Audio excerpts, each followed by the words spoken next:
현명한 군주는 인재를 귀하게 여기고 각 인재의 장점을 취할 줄 아는 그러한 인물입니다. 인재를 소중하게 여기지 않는 나라의 장래는 밝지 않을 것입니다. 우리나라 고조선을 멸망시키고 한사군을 설치했던 한무제는 성품이 엄격하고 각박했습니다. 그래서 평소에 총애하던 신하라 할지라도 법을 어기거나 속이게 되면 용서하지 않고 즉각 처형했습니다. 그러자 그 밤은 폐하께서는 인재를 구하시지만 막상 그 인재를 다 이용하지도 않으십니다. 선비의 숫자는 제한되어 있는데 방자하다는 이유로 그들을 끊임없이 죽이시게 되면 천하의 인재가 소진될까봐 걱정됩니다. 그렇게 되면 전하께서는 누구와 함께 정치를 원하시겠습니까? 그러자 무제는 웃으면서 어느 시대인들 인재가 없겠는가? 다만 그들을 알아보지 못하는 것이 걱정될 뿐이다. 진실로 인재를 알아볼 수만 있다면 어찌 인재가 없음을 걱정하겠는가?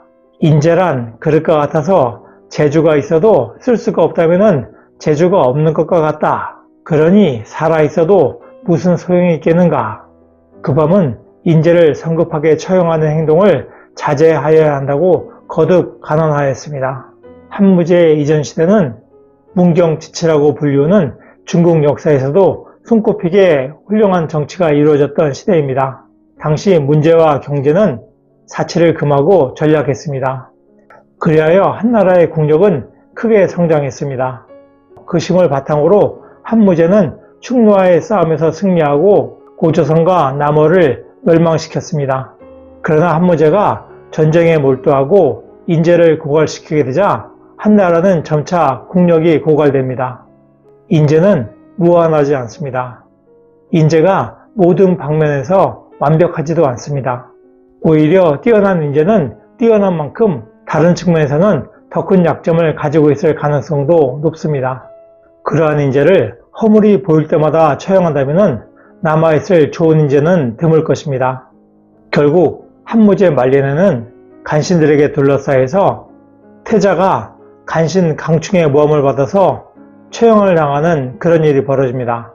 그것을 무고의 난 혹은 여태자의 난이라고 불리우는데 간신 강충이 태자가 한무제의 죽음을 기도하는 기도를 올렸다 하는 그런 누명을 씌워서 태자를 모함합니다.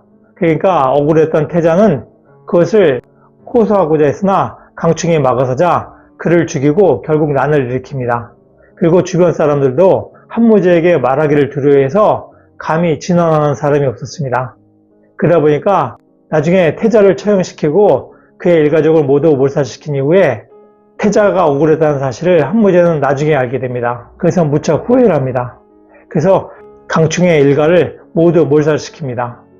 하지만 이미 늦었죠. 그만큼 한무제가 주변 사람들의 충언을 잘 듣지 않았기 때문에 주변 사람들은 바른 말 하기도 두려워했습니다. 말 한마디 실수할까봐 두려워했던 것이죠. 그래서 억울한 태자의 죽음도 발생하게 되었습니다. 한편 사기를 쓴 사마천은 충루와의 싸움에서 용감하게 싸웠으나 수적인 열세를 극복하지 못하고 항복했던 이능을 변호했습니다. 그런데 그것이 한무제의 노여움을 사서 사형 판결을 받게 됩니다. 그래서 나중에 궁형을 당하게 되죠. 사형 대신에 궁형을 선택해서 궁형을 당하게 되죠. 궁형을 당하고 사기를 완성하게 됩니다. 안이란 인물은 청렴하고 강직한 인물이었습니다. 그는 국가의 재정을 담당하는 대농령이란 지위에 있었습니다. 그런데 그가 어떤 사람과 얘기를 나누면서 무제의 명령을 못마땅하게 여겨서 입술을 뾰족 내밀었다는 제목으로 처형됩니다. 단순 복비, 즉 입술을 뾰족 내미는 것은 뱃속으로 비난하는 것이다 라는 제목, 즉 단순 복비의 죄라는 황당한 제명으로 처형당한 것입니다. 이렇게 사소한 제목으로 인재들을 처형하게 되니까 한나라의 인재는 점차 고갈되게 됩니다. 현명한 군주는 인재를 귀하게 여기고 각 인재의 장점을 취할 줄 아는 그러한 인물입니다. 한무제의 치세에서는 초장왕의 죄령지연의 고사가 나오기가 어렵습니다. 죄령지연의 고사에서 한 장수가 왕의 여인을 희롱했으나 용서받고 그 은혜를 갚기 위해서 용감히 싸워서 왕을 위기에서 구하고 큰 승리를 거두게 되는 그런 고사입니다. 그러한 일이 일어날 수가 없죠. 이미 그 장소는 처형당했을 것이기 때문입니다. 한나라 초기의 석학이자 해남자를 지었던 해남왕은 그 범은 바른말 하기를 좋아하고 충절과 의리를 위해서 기꺼이 죽을 수 있는 인물이다. 그러니 옳지 않은 일을 가지고 그를 유혹하는 것은 어려울 것이다 라고 평가했습니다.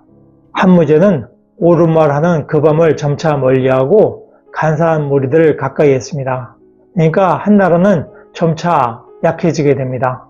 인재를 소중하게 여기지 않는 나라의 장래는 밝지 않을 것입니다. 노력하는 여러분의 동반자, 동반TV입니다. 감사합니다.